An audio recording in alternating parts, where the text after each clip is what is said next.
ఏ రాష్ట్ర ప్రభుత్వం అన్ని పాఠశాలలో ప్రవేశిక పఠనాన్ని తప్పనిసరి చేసింది? ఏ రాష్ట్ర ప్రభుత్వం అన్ని పాఠశాలలో ప్రవేశిక పఠనాన్ని తప్పనిసరి చేసింది? అంటే మనకు రాజ్యాంగం ఓపెన్ చేయగానే ప్రవేశిక అనే భావన మనకు కనబడుతుంది. ప్రవేశిక, పీఠిక, విషయ సూచిక, మూలతత్వం, ముందు మాట మరియు ఇలా అనేక రకాలుగా పేర్లతో పిలుస్తున్నాం. దేన్ని? ప్రవేశికను. దేనికి? రాజ్యాంగానికి. మనము విషయ సూచిక అంటున్నాం. విషయ సూచిక, మూలతత్వం, ముందు మాట, ఉపోద్ఘాతం, అవతారిక, భూమిక ఇలా అనేక రకాలుగా పేర్లతో మనము దాన్ని సంబోధిస్తున్నాం. దేని? ప్రవేశిక. దేనికి? రాజ్యాంగానికి. కాబట్టి మన రాజ్యాంగాన్ని చదవడానికి ముందు మన ప్రవేశిక పఠనం అనేది తప్పనిసరి చేయాలి. ఎందుకంటే భారత రాజ్యాంగం మొత్తం సారాంశము మన ప్రవేశికలో ఉంది.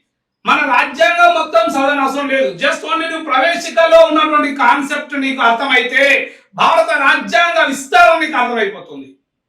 అందుకోసం ఇక్కడ ఏం చేస్తున్నాడు? ముందు మనం ప్రవేశిక అనేది తప్పనిసరిగా చేయాలి. ప్రవేశికలో ఉన్నటువంటి భావాలు నీకు అర్థమైపోవాలి. ప్రవేశిక భావాలు అర్థమైతే భారత రాజ్యాంగం యొక్క సిద్ధాంతం నీకు అర్థమైపోతుంది అనే ఉద్దేశంతో ఇటీవల కాలంలో ఏ రాష్ట్ర ప్రభుత్వము ప్రవేశిక పఠనాన్ని తప్పనిసరి చేసింది అంటే ఇక్కడ ఉన్నటువంటి ఆప్షన్లు వస్తున్నాయి. ఏ ఆప్షన్ కేరళ ఉంది, B option Madhya Pradesh, C option Karnataka, D option Goa ఉంది. మరి ఇక్కడ ఏమంటున్నాడు? ఏ రాష్ట్ర ప్రభుత్వము అన్ని పాఠశాలలో ప్రవేశికను తప్పనిసరి చేసింది అంటే కర్ణాటక రాష్ట్రం అమ్మ. ఇటీవల కాలంలో ప్రవేశిక పఠనాన్ని తప్పనిసరి చేసిన రాష్ట్రం ఏదంటే కర్ణాటక రాష్ట్రము. మొన్న రీసెంట్లీగా 2024లో ప్రవేశిక పఠనాన్ని తప్పనిసరి చేసింది.